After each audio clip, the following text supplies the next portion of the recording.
आप जब भी मुझे कमेंट करते हो तो उसी से रिलेटेड में फ्रेंड्स रेसिपीज़ हो जाए, मेथड हो जाए या फिर बेकरी की कोई भी नॉलेज हो जाए, उस चीज़ पे आपके लिए शेयर करता हूँ। वैसे फ्रेंड्स जो आज की जो मेरी वीडियो है वो बेकरी इक्विपमेंट के बारे में है, क्योंकि कई बार मैं आपको जब बेकरी के बारे में बताता हूँ, उसके इक्विपमेंट के बारे में बताता हूँ, सो फ्रेंड्स कई बार लोग मुझसे उससे प्राइस के वगैरह में पूछ लेते हैं, लेकिन आपको मैं विद प्रूफ बताऊँगा कि बेकरी की जो इक्विपमेंट होते हैं उसका क्या प्राइस होता है। चाहे ओवन का प्राइस मान लो, पैलेंट्री मिक्सचर मान लो, या फिर जो भी अपने प्रोडक्ट होते हैं बेकरी से रिलेटेड में, उसका प्राइस क्या होता है मार्केट में, और उसी के हिसाब से मैं आज आपको बताने वाला हूँ। और ये भी ध्यान रखना दोस्तों कि अलग अलग कंपनियों में अलग अलग रेट होते हैं। अगर दिल्ली का अलग है, मुंबई का अलग है, चेन्नई का अलग है, और जिस एरिया में आप रहते हो या फिर जिस सिटी में आप रहते हो उस चीज़ का जो प्राइस होता है वो भी अलग रहेगा। सो फ्रेंड्स ये तो नॉर्मल मैं आपको जो दिल्ली का प्राइस है उसके बारे में बता रहा हूँ कि जो अपने दिल्ली के जो इक्विपमेंट होते हैं उसका क्या प्राइस होना चाहिए। बाकी फ्रेंड्स एक कॉमन तौर पे एक अच्छी नॉलेज आपको मिल जाएगी कि अगर हम बेकरी बनाते हैं, मतलब एक बेकरी स्टार्ट करते हैं, तो किस तरह से उसका प्राइस होता है फ्रेंड्स। क्योंकि फ्रेंड्स मैंने हाल ही में एक बेकरी ओपन कराई थी, सो फ्रेंड्स उसी का इनवॉइस मेरे पास रखा हुआ है, सो वही चीज़ मैं आपके साथ शेयर करूँगा। सो नमस्कार दोस्तों, मैं आपका दोस्त देव मेहरा, जो कि बेकरी की रेसिपीज़ और नॉलेज और कई आइडियाज़ जो आप मुझे देते रहते हो, मैं उन सब चीज़ों पे काम करता रहता हूँ। सो फ्रेंड्स टाइम वेस्ट नहीं करेंगे, सीधे चलेंगे अपने इनवॉइस पे। सो फ्रेंड्स अगर मैं पहले प्रोडक्ट की बात करूं, ठीक है, आप पहले कोड वर्ड देख सकते हैं। जो ओवन का जो कोड वर्ड है EPO66, ये ओवन का कोड वर्ड है। टोस्ट मास्टर 3 डैक ओवन है, 6 पैन मतलब ये होता है, या फिर 6C मतलब ये होता है कि आप उसमें 2 ट्रे यूज़ कर सकते हो एक डैक ओवन में, ठीक है। तो इसी तरीके से उसमें आप 6 यूज़ करोगे। 3 डैक ओवन है तो 2 एक में जाएंगे, 2 एक में जाएंगे, 2 एक में जाएंगे, यानी कि आप एक ओवन में 2 ट्रे डाल सकते हो। उसी तरीके से आप 6 ट्रे यूज़ कर सकते हो 3 डैक ओवन में 6 पैन्स में, with steam and digital controller. मतलब उसमें स्टीम भी रहेगी। स्टीम का मतलब ये होता है कि जब आपको क्रोसो वगैरह बेक करने हो, क्रोसो हो जाए, कुलचे हो जाए, जिसमें हमें स्टीम की ज़रूरत पड़ती है, वहाँ पे फ्रेंड्स आपको स्टीम की ज़रूरत पड़ेगी। डिजिटल कंट्रोल मतलब ये होता है कि जब उसमें ऑटोमेटिक टाइमिंग पे उस चीज़ का अलार्म बज जाता है, जैसे कि आपने 6 मिनट लगाया, 5 मिनट लगाया, उस चीज़ के लिए यूज़ किया जाता है, ठीक है। Warranty with 1 years. बाकी ये कोड वर्ड हो गया, और इसमें क्वांटिटी एक है। और जो इसका प्राइस फ्रेंड्स, जब आप मुझसे पूछते हो कि इसका क्या प्राइस होता है हमारे ओवन का, जब हम ओवन वगैरह लें, सो ये काफ़ी प्राइस में अगर आप देखेंगे तो 1,66,000 का अराउंड ये आपको जो इसका प्राइस है वो पड़ जाता है। बाकी इसमें फ्रेंड्स GST इंक्लूड होगा, जो कि 18% में GST लगेगा। अगर मैं आपको ओवन को अच्छी तरीके से समझाऊं तो यहाँ पे आप अगर देखेंगे तो 3 डैक ओवन मतलब ये सिंगल डैक ओवन है, ठीक है। इसी तरीके से इसके नीचे भी डैक होगा, इसके नीचे भी डैक होगा, ये जॉइंट होगा। और अगर 6 पैन की अगर इसमें बात की जाए तो यहाँ पे मतलब ये होता है कि हम इसे 2 ट्रे डाल सकते हैं। एक ट्रे इसमें डालेंगे, एक ट्रे इसमें डालेंगे, तो इसमें 2 ट्रे इसमें यूज़ हो जाएगी, और 3 डैक में 6 ट्रे इस चीज़ में यूज़ कर सकते हो। डिजिटल कंट्रोलर और स्टीम में जब हम बात करें तो यहाँ पे जो इनके फंक्शन होते हैं फ्रेंड्स, उस चीज़ में आपको मिल जाएंगे। इसमें यहाँ पे स्टीम का ऑप्शन भी मिल जाएगा नीचे में, और डिजिटल कंट्रोल मतलब यहाँ पे टेम्परेचर से रिलेटेड में ऊपर का क्या टेम्परेचर होता है, साइड का और नीचे का क्या टेम्परेचर होता है, इस चीज़ में यहाँ पे उस चीज़ को मिल जाता है। फ्रेंड्स जो ये जो आप होल चैप का जो देख रहे हैं, इस चीज़ में ओवन की जो हीट होती है वो चीज़ बाहर रिड्यूस को निकलती है। जैसे कोई सामान अगर पक रहा है तो उस चीज़ की जो यहाँ से जो हीट होगी वो यहाँ से रिड्यूस हो निकल जानी होती है। अगर आपको एग्जॉस्ट वगैरह लगाना होता है तो वहाँ से इस चीज़ को कनेक्शन कर सकते हो, आप बाहर की तरफ को अपना एग्जॉस्ट दे सकते हो, ठीक है फ्रेंड्स। ये तो था ओवन के बारे में, और जब आप मुझसे ओवन के बारे में और भी प्राइस पूछोगे तो वो चीज़ मैं आपको बता दूंगा। और जो ओवन की जो मतलब जो अंदर का जो स्पेसिफिकेशन होता है वो चीज़ मैं आपको दिखा देता हूँ, जो टेक्निकल तौर पे होता है। सो पहले अगर हम बात करें तो ये मॉडल आ जाता है, जो ओवन का जो मॉडल होता है, जैसे कि ये 2 डैक ओवन का है, ये 4 डैक ओवन का है, 6 डैक ओवन का है। क्योंकि फ्रेंड्स यहाँ पे जो मैंने आपको दिखाया था कि ओवन के जो मैंने डैक होते हैं उस चीज़ पे, यानी कि इसमें 2 ट्रे डाल दोगे, फिर अगर एक और नीचे होगा तो 4 ट्रे डल जाएगी, फिर 6C होगा तो मतलब 6 ट्रे इस चीज़ में यूज़ कर लोगे। यानी कि 3 डैक ओवन में, यहाँ पर आप देख रहे हो 3 डैक ओवन में आप 6 ट्रे यूज़ कर लोगे। अब इसके डायमेंशन की बात करें तो फ्रेंड्स, उसकी लंबाई कितनी होनी चाहिए, उसकी चौड़ाई कितनी होनी चाहिए, उसकी ऊंचाई कितनी होनी चाहिए, वो चीज़ यहाँ पे आपको डिस्क्रिप्शन में मिल जाएगी। लंबाई गुणा चौड़ाई गुणा ऊंचाई, तो ये आपको मिल जाएगा कि 2 में कितना होगा, 4 में और 6 में कितना होगा।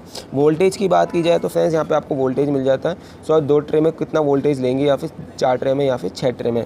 फ्रीक्वेंसी तीनों में बराबर है, 50-50 के अराउंडेड, ठीक है। अब रेटिंग इनपुट पावर की बात की जाए, जैसे कि हम ओवन की बात करते हैं कि ये हमारा जो ओवन है ये कितना पावर कंजप्शन करेगा, तो मतलब 6.4 की वोल्टेज का इस चीज़ में ज़रूरत पड़ेगी। और नीचे वाला अगर आप उसको भी चलाओगे तो वो भी 6.4 में इस चीज़ को यूज़ होगा। जो भी आप ओवन चलाओगे उस चीज़ की जो कंजप्शन है वो चीज़ तय करेगी कि आपका वोल्टेज क्या होगा। मतलब आपने ये चलाया, बाकी दोनों के नीचे बंद कर रखें, सो आपका जो 6.4 होगा वो कंज्यूम होगा, बाकी का नहीं होगा। अगर आपने 2 चला रहे हो यानी कि 1 चला रहे हो, नीचे का चला रहे हो, उसका नीचे वाला नहीं चला रहे हो, सो उसकी जो पावर होगी वो कंजप्शन होगा। और जब आप तीनों का चलाओगे सो उसके 19.2% से उस चीज़ की कंजप्शन होगा। और नेट वेट की बात की जाए फ्रेंड्स, जो इसका वेट होता है वो कितना होना चाहिए, देखिए वेट भी बहुत ज़्यादा ही है, 130 किलो, 220 किलो और 330 किलो, ये बहुत ज़्यादा वेटेज पे रहते हैं अपने ओवन्स वगैरह। जो भी इनका वेट होता है वो काफ़ी हायर तौर पे होता है, यानी कि जब आप दो डेक ओवन की बात करते हो तो उसका 130 किलो वेट होगा, तो नीचे वाले की बात करोगे 220 किलो होगा और लास्ट में 310 किलो होगा। ये कुछ वेट होते हैं फ्रेंड्स। और जब आप मुझसे बात करो कि ओवन का पूरा डिस्क्रिप्शन बताओ, उसके अंदर क्या क्या चीज़ें लगती है, क्या क्या पैटल चाहिए होते हैं, वो चीज़ अगर आप मुझसे कमेंट में बताओगे तो उसके नेक्स्ट वीडियो में आपको ओवन की पूरी जानकारी के लिए बता दूंगा। अगर नेक्स्ट प्रोडक्ट की बात की जाए फ्रेंड्स, पहला हमारा जो ओवन था वो चीज़ कंप्लीट हो गया, ठीक है। अगला जो हम टूल्स या प्रोडक्ट इक्विपमेंट की बात की जाए, GN है 2103N, ये एक कोड वर्ड है इसका भी। जो सेल्फ फ्रॉस्ट का जो फ्रीज़र होता है अंडर काउंटर, मतलब कि हम उसे डोर के हिसाब से खोल सकते हैं, 1 डोर 2 डोर 3 डोर इस चीज़ में होते हैं। 2 डोर का सेल्फ फ्रॉस्ट का अंडर काउंटर होता है फ्रेंड्स, जो उसमें स्टेनलेस स्टील से उस चीज़ को प्रोडक्ट को यूज़ किया जाता है, मतलब उसके अंदर जो फ्रीज़र रहेगा और बाकी ऊपर से आप टेबल की तरह उस चीज़ को यूज़ कर सकते हो। बाकी इसका फ्रेंड्स ये कोड हो गया और क्वांटिटी 1 पीस हो गया, और जो इसका रेट हो गया फ्रेंड्स वो 58,000 अराउंड इट इस चीज़ का हो गया, और प्लस इसमें GST इंक्लूडेड हो गई, ठीक है। ये हमारा सेकंड नंबर पे हो गया। तीसरे प्रोडक्ट की हम बात की जाए जो हमें बेकरी इक्विपमेंट के लिए चाहिए होते हैं, ये भी फ्रेंड्स CF 130 लीटर का सेल्फ फ्रॉस्ट का चेस्ट फ्रीज़र है। चेस्ट फ्रीज़र मतलब चिलर फ्रीज़र। चिलर मतलब ये होता है कि जब हम प्रोडक्ट को जमाना हो, टाइट करना हो, आइसक्रीम वगैरह जहाँ रहती है वो फ्रेंड्स उस चीज़ का दिखाया गया कि 310 लीटर का है, और उसकी वारंटी देखिए 2 ईयर्स की एडिशनल वारंटी देगी कंप्रेशर की, ठीक है। और इसके प्राइस की बात की जाए तो फ्रेंड्स वो करीबन 14,000 में अराउंडेड लगेगा, प्लस में GST लगेगा, CGST लगेगा 9% और SGST लगेगा 9%। तो इस प्रकार के जो GST बेकरी के लिए चाहिए होते हैं, ये भी हमें प्रोडक्ट चाहिए होता है जो हमें ईस्ट वगैरह रखनी होती है, क्रीम वगैरह रखनी होती है, सो उस चीज़ के लिए यूज़ की जाती है।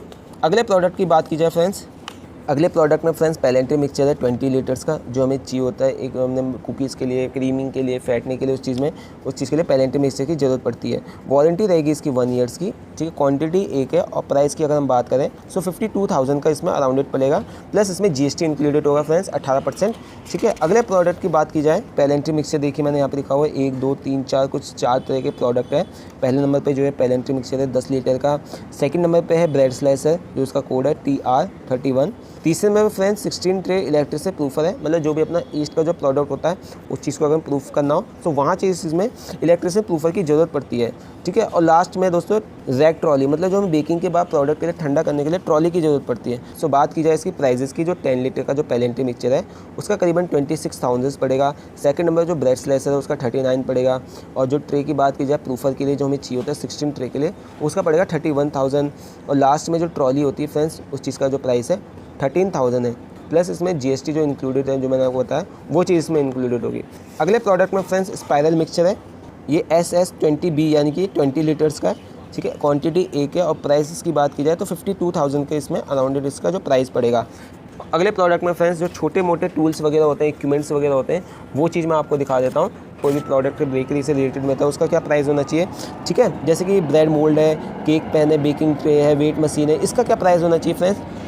कोड ये आप देख सकते हैं कि 8437, मतलब ये सारे इनके जितने भी कोड हो गए, ठीक है। अब क्वांटिटी की बात की जाए तो अगर ब्रेड मोल्ड इसमें 14 पीस लिए हुए हैं, क्या उसका प्राइस पड़ा हुआ है एक रेट का 495 रुपये। ये अंदर से कोटिंग रहती है नॉन स्टिक की, जो उसका प्राइस है फ्रेंड्स वो है 495 रुपये, ठीक है। टोटल जो प्राइस पड़ा है वो इतना हो गया।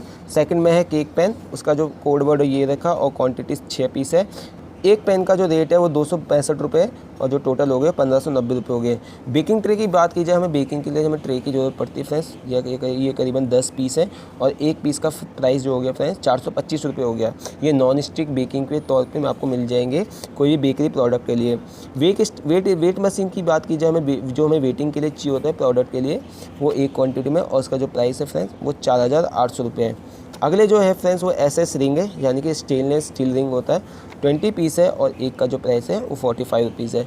लास्ट में एक्सेस है, एक्सेस बॉक्स वगैरह होते हैं जो नोजल्स वगैरह रखते हैं, उसका जो प्राइस होगा फ्रेंड्स वो 3320 रुपये होगा। सो कुछ इस तरीके जो छोटे मोटे जो प्रोडक्ट होते हैं उस चीज़ को यूज़ करते हैं अपने प्रोडक्ट के बेकरी के लिए, इक्विपमेंट के लिए। ये माइक्रोवेव है फ्रेंड्स, माइक्रोवेव करीबन प्लस 4000 का पड़ेगा। इंडक्शन प्लस फ्रेंड्स आपको 2500 के अराउंडेड पड़ जाएगा। और जो ये गीज़र होता है, छोटे छोटे हमें गीज़र चाहिए होते हैं। गीज़र किस लिए चाहिए होते हैं, में जब हमें कोई भी पेस्ट्री काटनी होती है तो हमें उसके लिए गर्म करने के लिए चाहिए होता है, कोई प्रोडक्ट के लिए पानी गर्म करना हो, पेस्ट्री काटने के लिए, गर्म चीज़ बर्तन धोने के लिए, उस चीज़ के लिए हमें गीज़र की ज़रूरत पड़ जाती है छोटे पे। जो इसका प्राइस होगा फ्रेंड्स वो 2000 के आसपास है, 2350 रुपये है। ठीक है, कुछ ये प्राइजेस हो गए। और